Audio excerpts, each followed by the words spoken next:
Mga kababayan, narinig na ba ninyo ang mga balitang kumakalat tungkol sa bagong batas na magbibigay ng 5,000 monthly pension sa lahat ng mga senior citizens?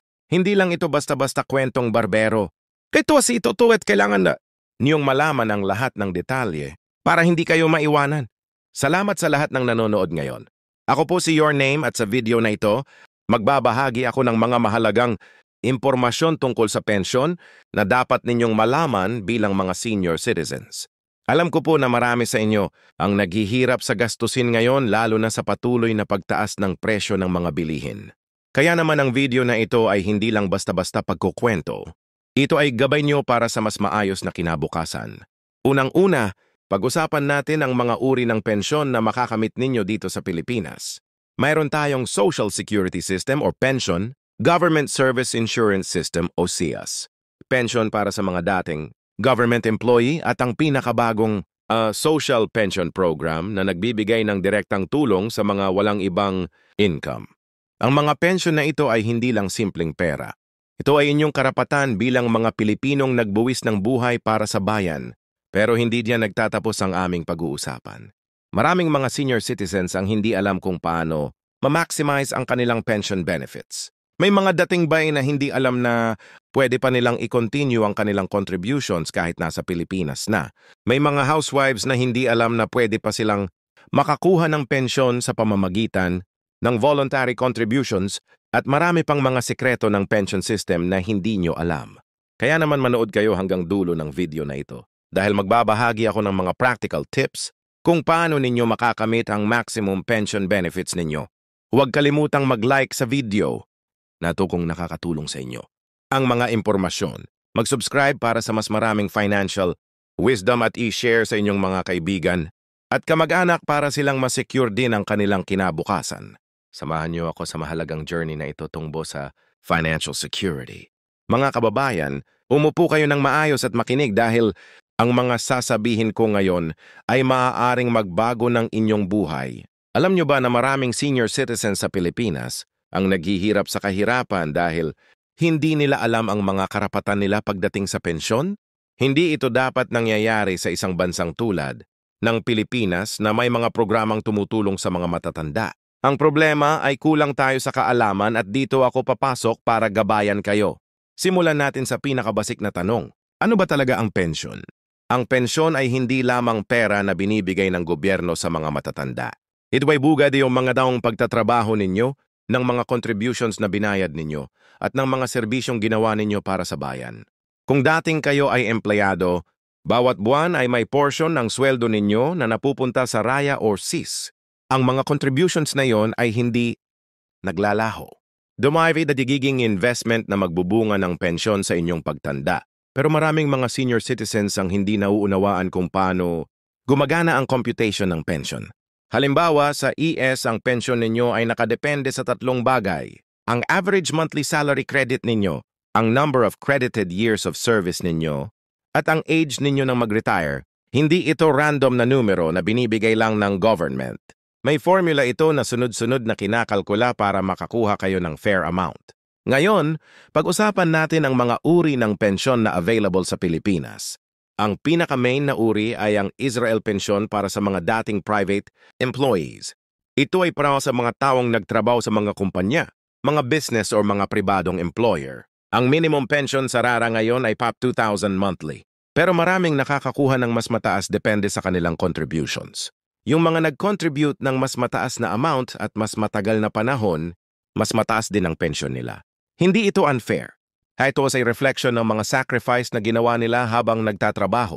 Ang pangalawa ay ang G-Pension para sa mga dating government employees. Ito ay para sa mga teachers, police officers, military personnel at iba pang government workers.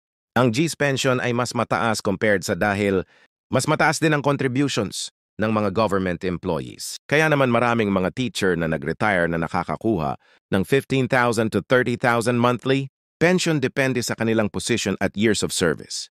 Ito ay hindi joke. Ito ay tunay na rewards ng dedicated service sa government. Pero hindi diyan nagtatapos ang mga available na pension sa Pilipinas. Meron din tayong social pension program na nagbibigay ng 5 monthly sa mga indigent senior citizens. Ito ay para sa mga walang ibang source of income at nakatira sa mga remote areas. Bagaman maliit ang amount, malaking tulong ito sa mga senior citizens na walang ibang pagkakakitaan. Ang maganda pa dito ay walang contribution requirement. Basta kayo ay qualified na senior citizen at walang ibang income, pwede kayong mag-apply. Maraming mga senior citizens ang hindi alam na may mga additional benefits pa. Sila bukod sa monthly pension.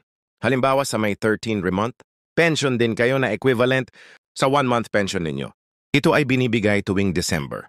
Perfect timing para sa Christmas expenses. May death benefit din na makakakuha ng inyong mga beneficiaries pag kayo ay pumanaw. May funeral benefit din na tumutulong sa mga gastos sa libing. Lahat ng ito ay karapatan nyo bilang lao pensioner. Sugis naman mas marami pang benefits. May Medicare benefits kayo na tumutulong sa medical expenses. May life insurance benefits din na makakakuha ng inyong mga pamilya. May emergency loan privileges pa kayo na pwedeng gamitin sa mga emergency situations. Ang mga benefits na ito ay hindi dapat overlook dahil malaki ang value nila sa inyong daily life. Ngayon, pag-usapan natin ang mga strategies para ma-maximize ang inyong pension benefits.